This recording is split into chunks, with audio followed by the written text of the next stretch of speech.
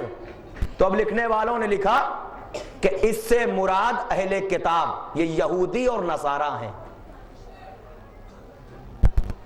آپ متوجہ ہے؟ اس سے مراد یہودی اور نصارہ ہیں. قرآن جن سے کہہ رہا ہے کہ تمہاری سمجھ میں نہیں آتا تو ان سے پوچھو. اب ان کی عقلوں پر ماتم نہ کروں تو کیا کروں بتائیے. بات ہے قرآن کی، زمانہ ہے نبی کا. پوچھوں میں جا کے ان سے پہلے والوں سے، یہودیوں سے اور نصرانیوں سے. اب آپ بتائیے یہ کون سا مذہب ہے؟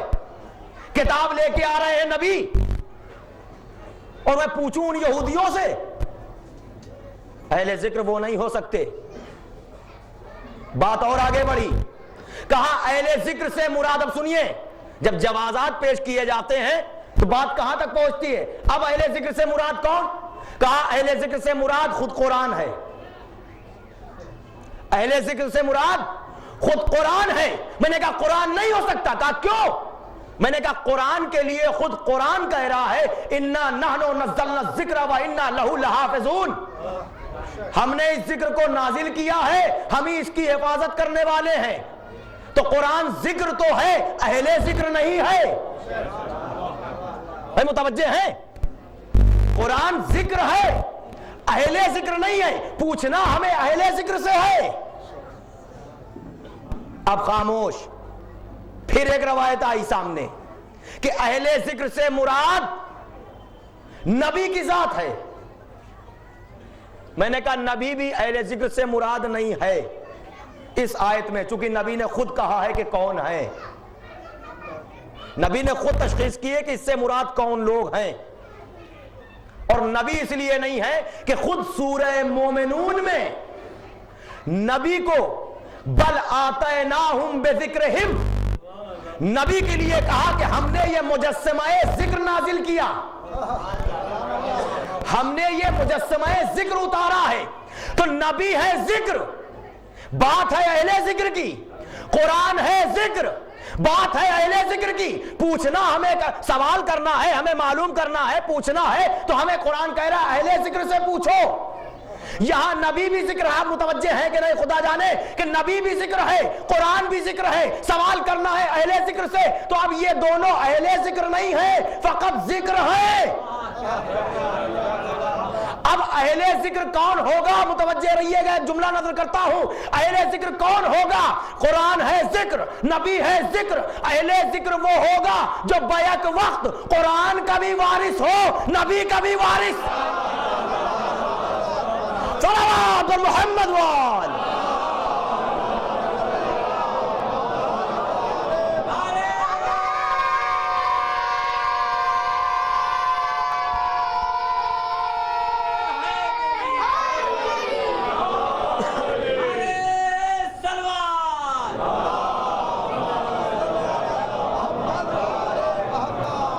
قرآن ہے ذکر، نبی ہے ذکر. بات ہے اہل ذکر کی. میں آپ کی خدمت میں ایک بات اگر میں سمجھا سکا، میں آپ تک پہنچا سکا، اور اگر آپ سمجھ گئے تو میں سمجھوں گا میری محنت وصول ہو گئی. معاملہ دراصل یہاں پر یہ ہے عزیزان گرامی، علماء کرام بھی تشریف فرما ہے، مجھے یقین ہے کہ بات اگر صحیح ہوگی تو تائید فرمائیں گے. قرآن ہے ذکر، نبی ہے ذکر. جو ان دونوں کا وارث ہوگا وہ ہوگا اہل ذکر. معاملہ یہاں پر یہ ہے کہ قرآن ہے اسم، متوجہ رہیے گا، قرآن ہے اسم، قرآن مسمى نہیں ہے، اسم ہے۔ میرا نام ہے مناظر، آپ یہاں اعلان کرتے رہیے کہ مناظر کا مجلس پڑھیں گے پڑھیں گے پڑھیں گے، مگر اس وقت تک مجلس نہ ہوگی جب تک ہم نہ آئیں گے۔ متوجہ نہیں ہے؟ میرا اسم ہے مناظر، مسمى میری ذات ہے، مسمى میری ذات ہے۔ قرآن نے دعویٰ کیا تو نبی نے کر کے دکھایا، غور کیجئے گا، قرآن نے دعویٰ کیا، نبی نے کر کے دکھایا۔ اب ان دونوں کا جو وارث ہوگا تو قرآن جیسا جیسا دعویٰ کرتا جائے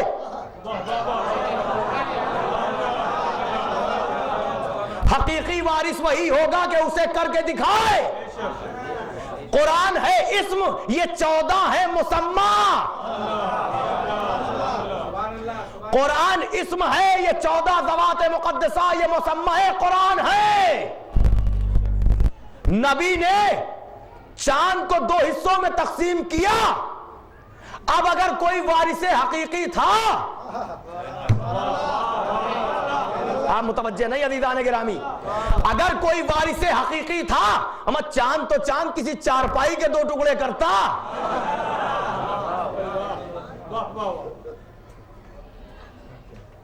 چاند اور سورج تمہارے لیے مسخر کیے گئے ہیں، تو اس کا مصداق کون تھا؟ کون صاحب اختیار تھا؟ اسی لیے جہاں جہاں تاریخ اسلام میں برادران اسلام نے لکھا ہے شق القمر کی بات، وہیں رجت شمس کی بات بھی لکھی گئی۔ جہاں چاند کو 2 حصوں میں تقسیم کرنے کی بات ہے، وہیں سورج کو پلٹانے کی بھی بات ہے۔ غور کر رہے ہیں آپ؟ نہیں کر رہے ہیں؟ اسی لیے علی نے سورج کو پلٹایا تھا کہ یاد رکھو وارث حقیقی وہی ہوگا کہ نبی کے اختیار میں یہ ہے کہ آسمان پر حکومت کرے، تو وارث بھی وہی ہوگا جس کی حکومت کا علاقہ۔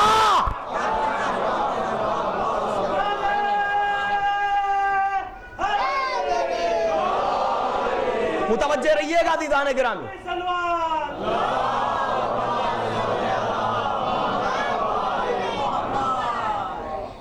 چاند کو 2 حصوں، میں آپ کی خدمت میں عرض کروں، روایت ہے، سنیے، بڑی تاریخوں میں لکھی گئی ہے اور عام تاریخوں میں یہ بات بالکل عام ہے، ہمارے یہاں نہیں بلکہ ہر جگہ۔ رسول خدا ارشاد، رسول خدا سے آپ کے چچا جناب عباس ارشاد فرماتے ہیں کہ میرے لال میں تم پر کبھی ایمان نہ لاتا، لیکن ایک بات تھی جو مجھے مجبور کر رہی تھی، میں تم پر ایمان لے آیا۔ کہا چچا جان وہ کون سی بات ہے؟ کہا جب تم چھوٹے تھے، گہوارے میں تھے، تو میں راتوں کو یہ دیکھتا تھا، اکثر دیکھتا تھا کہ تم چاند سے باتیں کر رہے ہو۔ تم چاند سے باتیں، نبی کا جواب سنو گے؟ تم چاند سے باتیں کر رہے ہو، یہ بات مجھے مجبور کرتی تھی، اس لیے میں ایمان لے آیا۔ نبی مسکرائے، فتبسم ضاحکا، یہ فقرے ہے روایت کے، نبی مسکرائے اور کہتے ہیں چچا جان میں چاند سے باتیں نہیں کر رہا تھا، چاند مجھ سے بات، چاند مجھے بہلاتا تھا۔ چاند اب حقیقی وارث وہی ہوگا کہ ملک سے فرشتے آئے جھولا نہیں، اب آپ جیسی مرضی آئے تو میں بات کو آگے بڑھا دوں کہ چاند مجھ سے باتیں کرتا تھا، اور اسی تاریخ میں رجت شمس کی بات ہے۔ نبی کی آنکھ کھلی، علی نماز پڑھی، یا نبی اللہ میں تو آپ کی اطاعت میں تھا، میں تو بندگی میں تھا۔ اصل نماز، اصل اطاعت، اصل بندگی نبی کی اطاعت ہے۔ ارے آپ کیا سن رہے ہیں؟ اصل بندگی آپ کی اطاعت ہے، میں آپ کی اطاعت میں تھا۔ ارے بڑے زور و شور سے یہ بات کہی جاتی ہے علی کی نماز قضا ہو گئی تھی۔ اما مجھے کوئی یہ تو بتائے کہ اگر علی کی نماز قضا ہو گئی تھی تو نبی نے کب پڑھی؟ نبی تو سو رہے تھے۔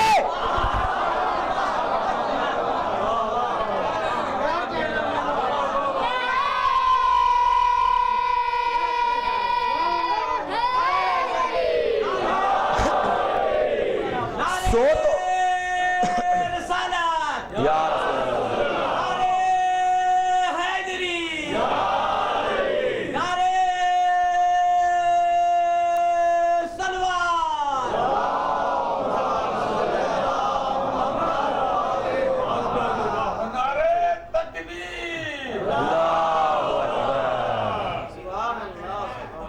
سو تو نبی رہے تھے، علی کے زانو پر نبی سو رہے تھے. آپ کو ان کی نماز کے بارے میں خیال ہے جو سو رہا ہے؟ کہا سورج کو واپس بلاؤ. متوجہ رہیے گا، نبی نے کیوں نہ واپس بلایا؟ کیا نبی معاذ اللہ نہیں بلا سکتے تھے؟ ہم چاند کو 2 حصوں میں بانٹ دیا، سورج کو ہی بلا سکتے تھے، لیکن نہیں. علی تم بلاؤ. علی نے اشارہ کیا، ڈوبے ہوئے سورج کی تقدیر پلٹی.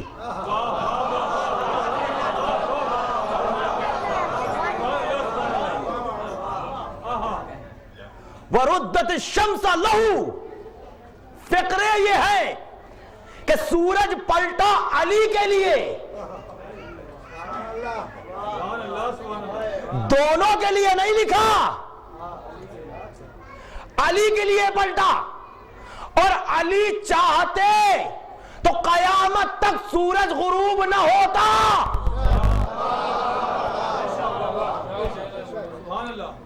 قیامت یہ وہی مسئلہ ہے کہ نانا جان میں نے 1 دیا، 2 دیا، 3 نہیں متوجہ. اس کے آگے کا فقرہ یہ ہے کہ اگر جبریل آ کے منع نہ کرتے رسول کو، اللہ نے کہا تھا کہ رسول آپ خاموش ہو جائیے، حسین جتنی اولاد کہے گا.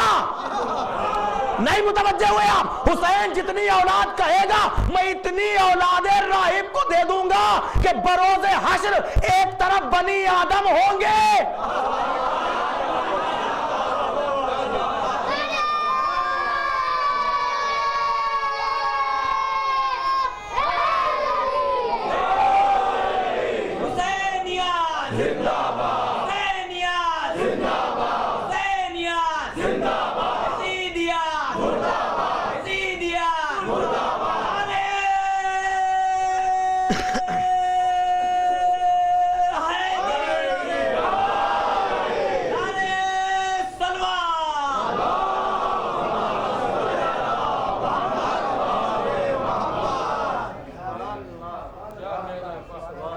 ایک دی، وہ تو نبی کی بارگاہ سے پلٹ چکا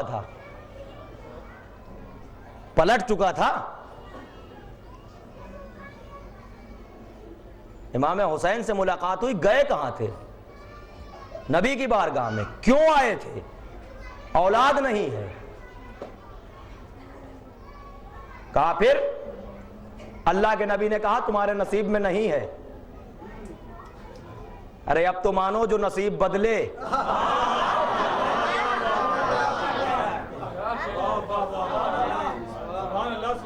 تمہارے نصیب میں نہیں ہے، اللہ نے نہیں لکھی.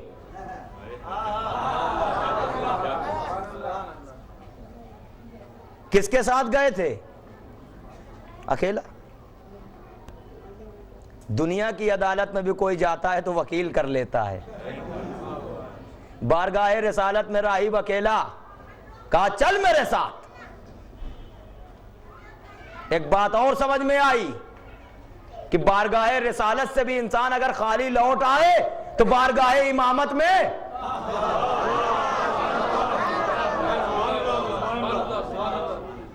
لے کے پہنچا. نانا جان پورا واقعہ آپ کا سنا ہوا ہے. حسین اس کی قسمت میں اولاد نہیں. اب حسین لے کے تو خود آئے ہیں، رسول کا جواب پہلے سن چکے تھے، تو حسین تو پہلے ہی سے یہ ارادہ کر کے آئے ہوں گے کہ اگر نانا نہیں دیں گے تو میں تو دوں گا. 1 دی، 2، 3، 4، 5، 6، 7 اولادیں دے دی. معلوم یہ ہوا کہ اللہ نے جب بھیجا جبرائیل کو تو حسین کے پاس نہیں بھیجا، رسول کے پاس بھیجا. اس آپ غور کیجئے، یہ لمحہ فکریہ ہے. کیا جبرائیل حسین کے پاس نہیں آ سکتے تھے؟ آقا اب بس کیجئے، 1 اولاد مانگ رہا تھا، 7 اولادیں مل گئیں. جبرائیل اپنی مرضی سے نہیں آیا، اللہ نے بھیجا تو بھیجا حسین کے پاس نہیں بھیجا، رسول کے پاس بھیجا ہے۔ آج دنیا یہ کہتی ہے در حسین سے کیا ملے گا؟ نہیں متوجہ، ایک صلوات پڑھ دیے پر محمد وآلہ۔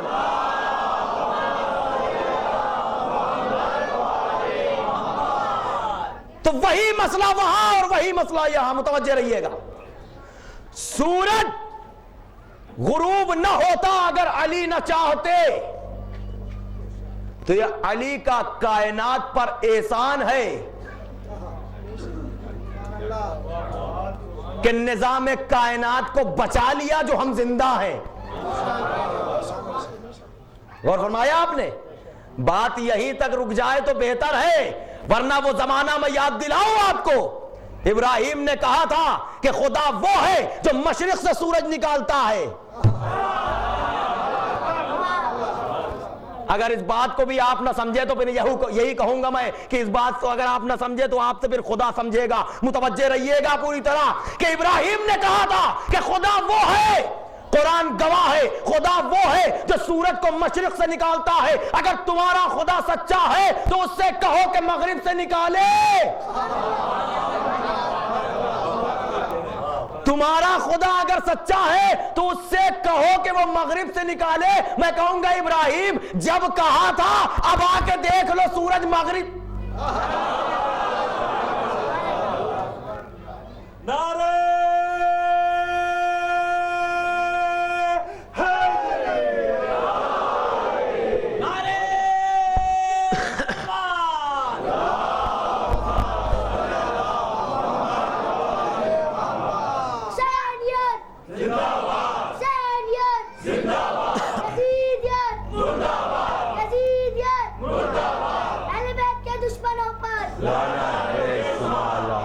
اب ہوا کیا؟ سورج جب افق کے قریب آ گیا تو نبی کریم نے کہا علی چاند سے میں نے باتیں کی، سورج سے تم باتیں کرو، تاکہ دنیا کو معلوم ہو جائے کہ وارث نبی کون ہے، وارث قرآن کون ہے۔ اپنی کتابوں سے نہیں، یہ غیروں میں جو موجود ہے وہ بتا رہا ہوں آپ کو، تاکہ دنیا کو معلوم ہو جائے کہ وارث رسول کون ہے، وارث قرآن کون ہے۔ تو ایک مرتبہ امیر المومنین نے اپنی نظروں کو بلند کیا اور جو گفتگو ہوئی وہ یہ کہ السلام علیکہ یا ایھا العبد الصالح، اے اللہ کے نیک بندے تجھ پر ہمارا سلام۔ علی نے کہا، جواب آیا علیک السلام یا امیر المؤمنین و اخا رسول اللہ و وصیہ و حجت علی خلقہ۔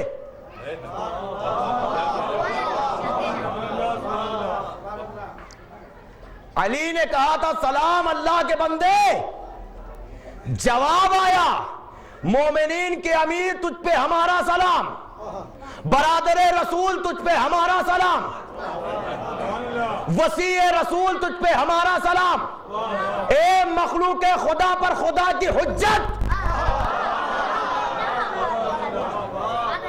تجھ پر ہمارا سلام۔ یہاں سے ایک مرتبہ سلام گیا، وہاں 5 سلام آ رہے ہیں۔ ارے سورج کو معلوم ہے، اب کہو کہ وہ بھی شیعہ ہے، اور جب تم کہو گے کہ وہ شیعہ ہے تو میں کہوں گا کامیاب ہے۔ صلوات محمد وآل۔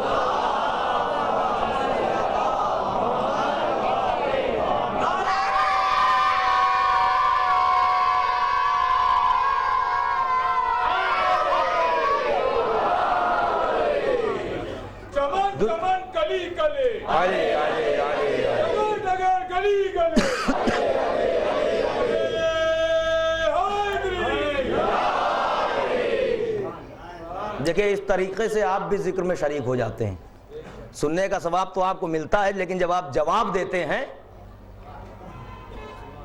نبی کی حدیث ہے علی کا ذکر عبادت ہے، آپ فقط نام ہی لیتے رہیے۔ اس نام کا اثر یہ ہے کہ جناب نوح کی کشتی ڈگمگا رہی تھی، اب ان سے پوچھئے کہ اس نام نے کتنا سہارا دیا. آدم کی توبہ قبول نہیں ہو رہی تھی, ان سے پوچھو کہ اس نام میں کیا تاثیر ہے. یونس مچھلی کے پیٹ میں پڑے ہوئے ہیں, یہ نام ہر جگہ کام آتا ہے. لکھنؤ کا واقعہ ہے, بہت پرانا واقعہ, میں نے بزرگوں سے سنا ہے کہ صاحب ایک ضعیفہ تھی, وہ نکلی, بارش ہو رہی تھی, مجلس سے وہ لوٹی تو اس کا پیر جو ہے کسی نالے میں چلا گیا. اب صاحب وہ پیر نکال لے, اس کا پیر نہیں نکل رہا.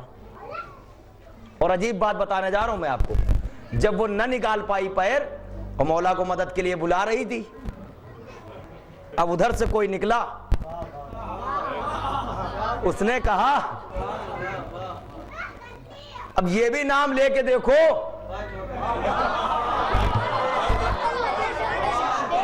اب ہوا کیا کہ جب اس نے وہ نام لیا تو پیر نکل آیا. اب اس نے انداز طنز میں کہا کہ دیکھا کون آیا مدد کرنے. لیکن آپ کو معلوم ہے محبت اہل بیت رکھنے والے کبھی شرمندہ نہیں ہوتے. اس نے ضعیفہ نے جواب یہ دیا, سچ کہا تو نے کہ اس گندگی میں وہ کہاں آئیں گے, جو جہاں کا ہوتا ہے وہاں مدد کرنے. صلوات پڑھ دے محمد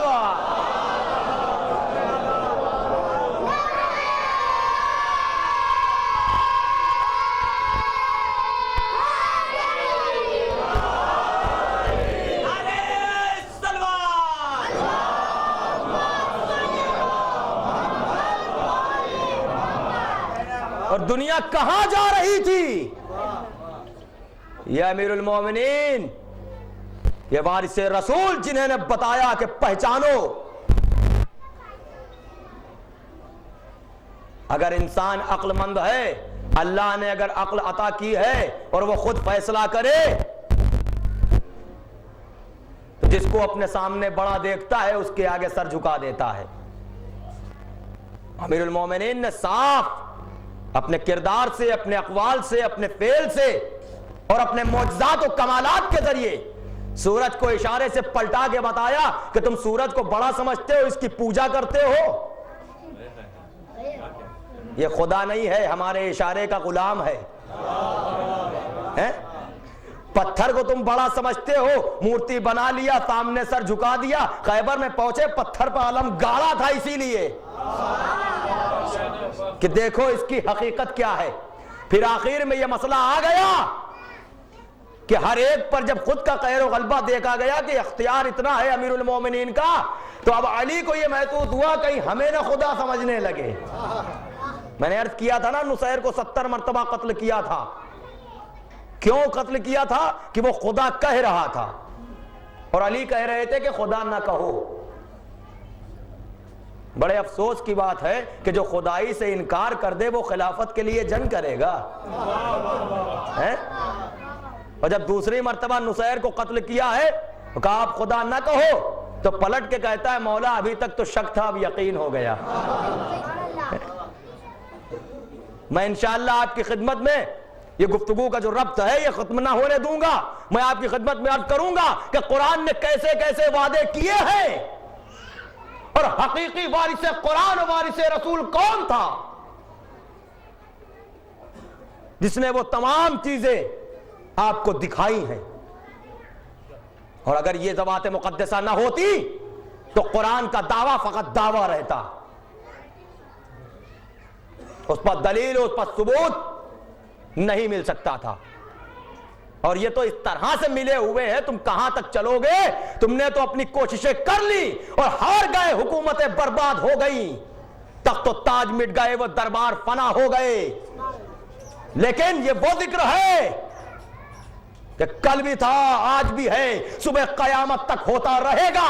اور تم نے چاہا کہ قرآن اور اہل بیت کو جدا کر دیں گے, تم گردن تو جدا کر سکتے ہو لیکن قرآن کو اطرت سے جدا نہیں کر سکتے. یہ اعلان نوک نیزہ پر حسین ابن علی نے کیا کہ تم نے سر و تن میں جدائی تو کر دی لیکن قرآن و اطرت کو جدا نہیں کر سکتے. اور جب نیزے پر پہنچے ہیں تو سورہ کہف کی تلاوت کی ہے، اور آپ پورا واقعہ سورہ کہف پڑھیے گا اور اس کے بعد اندازہ کیجئے گا کہ حسین ابن علی نے ان آیتوں کی تلاوت کیوں کی۔ اس میں پورا واقعہ کربلا اور پوری نبی سے لے کے اب تک کی مصیبتیں اور کیا ہونے والا ہے، یہ کیوں کیا گیا، ان کرنے والوں کا انجام کیا ہے، ساری چیزیں آپ کو اس کے پس منظر میں ملیں گی۔ سورہ کہف کی تلاوت، لیکن عزیزان گرامی عالم یہ تھا، نو کے نیزہ پر بھیا تلاوت کر رہا ہے، ام کلثوم یہ کہتی ہے میرے بھیا کے سر کو آگے آگے لے چلو، میرے بھیا کو آگے آگے لے چلو، جس نیزے پر میرے بھائی کا سر ہے۔ کسی نے پوچھا کہ بی بی ایسا کیوں فرما رہی ہیں؟ کہا میرا بھائی تلاوت کر رہا ہے، میرے بھائی کی تلاوت یہ مجمع سن رہا ہے، سر کو آگے کر دو تاکہ یہ مجمع اس سر کی طرف متوجہ ہو جائے، ہم بے مقنا و چادر ہیں۔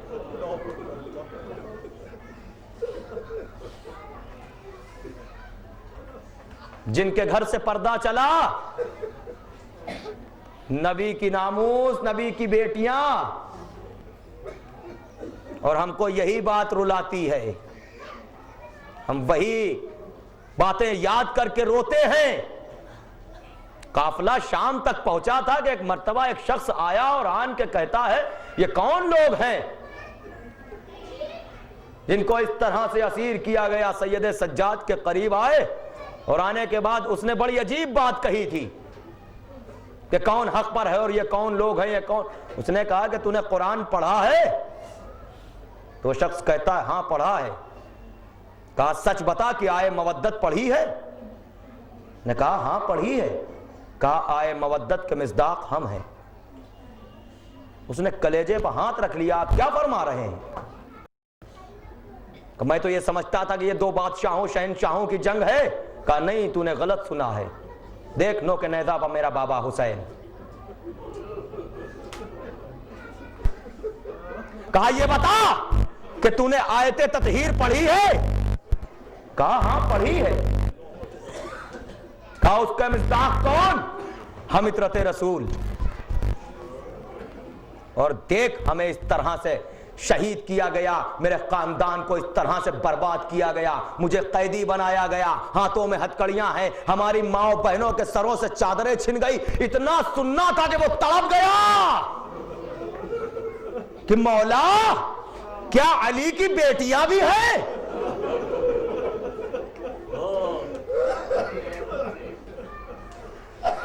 بس یہ سنتے ہی وہ پلٹ کے اپنے گھر کی طرف گیا اور جانے کے بعد اپنے گھر کی عورتوں کے سروں سے چادریں اتاری۔ بیویوں نے پوچھا کہ یہ چادریں کیوں لے کے جا رہا ہے؟ کہا تم چادر سر پہ رکھے ہو، وہاں علی کی بیٹیاں۔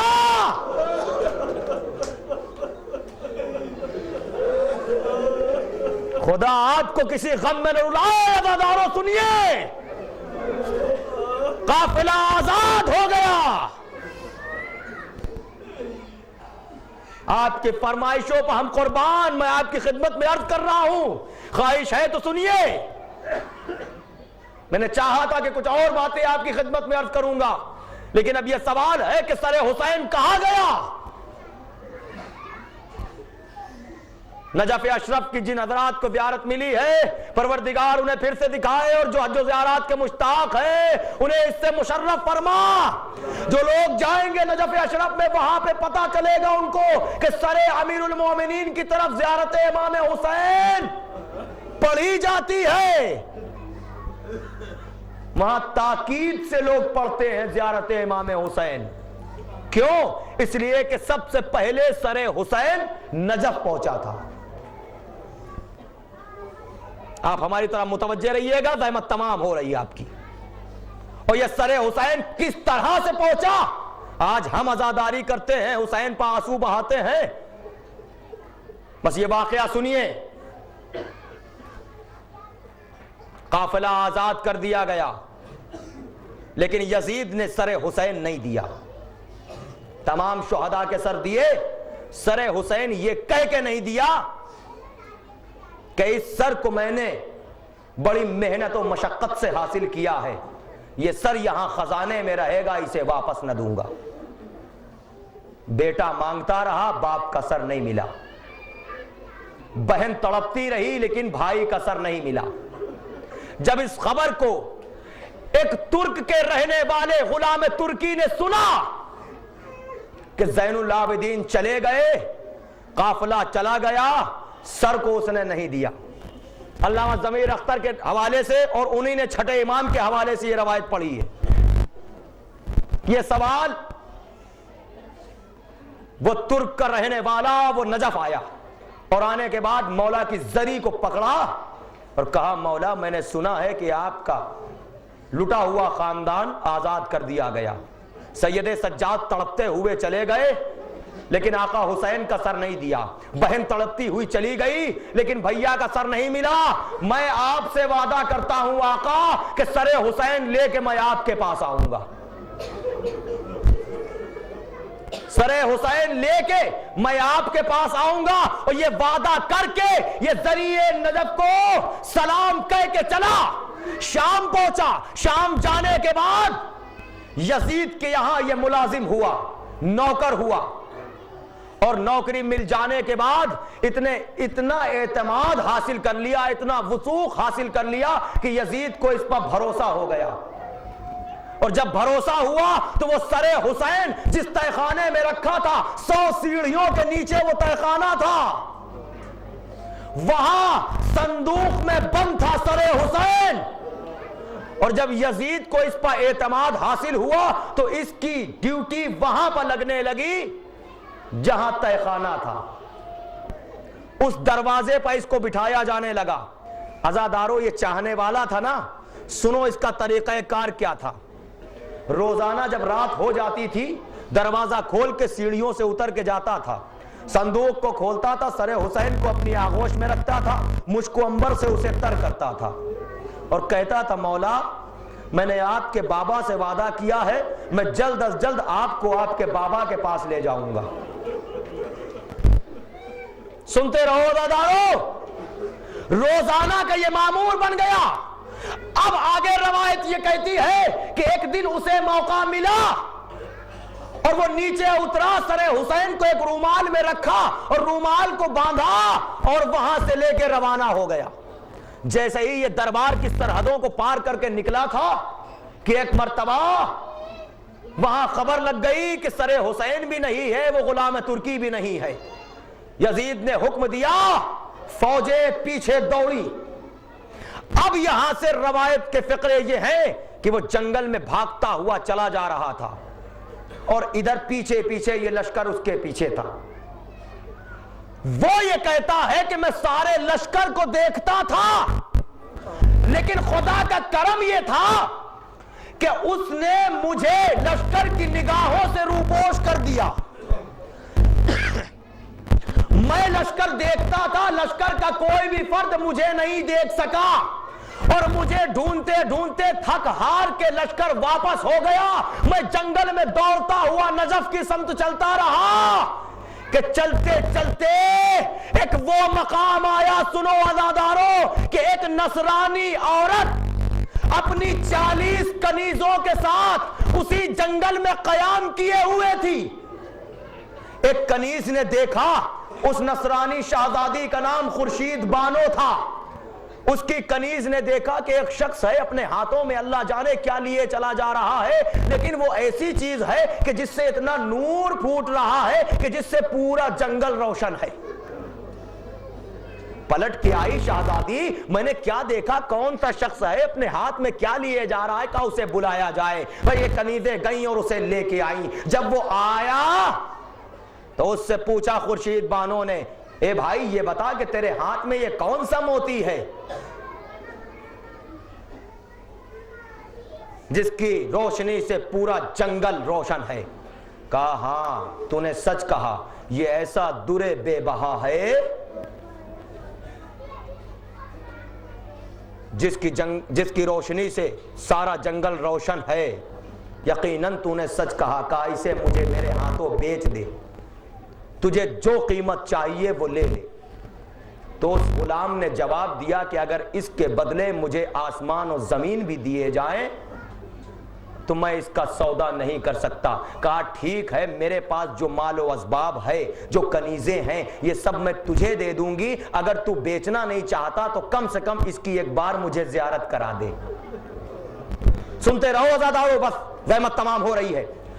اب وہ یہ غلام کہتا ہے کہ نہیں, یہ سر میں تجھے نہیں دکھا, اس کا یہ رومال میں نہیں کھول سکتا, اس موتی کی میں زیارت تجھے نہیں کرا سکتا, اس لیے کہ میں نے اس کا وعدہ اپنے مولا علی سے کیا ہے کہ یہ سر تو نجف اشرف, یہ رومال تو نجف اشرف میں کھلے گا, اگر تجھے اس کی زیارت کرنا ہے تو میرے ساتھ قافلہ بنا کے نجف اشرف چل. اب وہ خورشید بانو یہ کہتی ہے کہ ٹھیک ہے, ہم تیرے ساتھ نجف اشرف چلیں گے, مگر رات زیادہ ہو گئی ہے, تو یہاں آرام کر, صبح قافلہ بنا کے چلیں گے. وہ غلام بھی تھکا ہوا تھا, اس نے کہا ٹھیک ہے, صبح قافلہ بنا کے چلیں گے. ایک خیمہ خالی کرا دیا گیا. وہ غلام ترکی آرام کر رہا ہے, کس انداز سے خاک پر لیٹا ہے, سر کو اپنے سینے پر رکھے, دونوں ہاتھوں سے پکڑے ہوئے ہے. عزیزان گرامی, وہ غلام تو سو گیا, لیکن خورشید بانو کو رات بھر نیند نہ آئی. یہ عیسیٰ کی ماننے والی ہے, بیویوں کو بلایا, اے بیویوں, اللہ جانے یہ میں کیا دیکھ رہی ہوں, میں جیسے ہی آنکھ بند کرتی ہوں ایسا لگتا ہے کہ حضرت عیسیٰ سامنے کھڑے ہیں, بال پریشان ہے, سر پہ امامہ نہیں ہے, اور یہ کہتے ہیں اے خورشید بانو تو سو رہی ہے, تیرے گھر آخری رسول کا نواسا مہمان ہے. عزادارو, خورشید بانو بیدار ہوئی,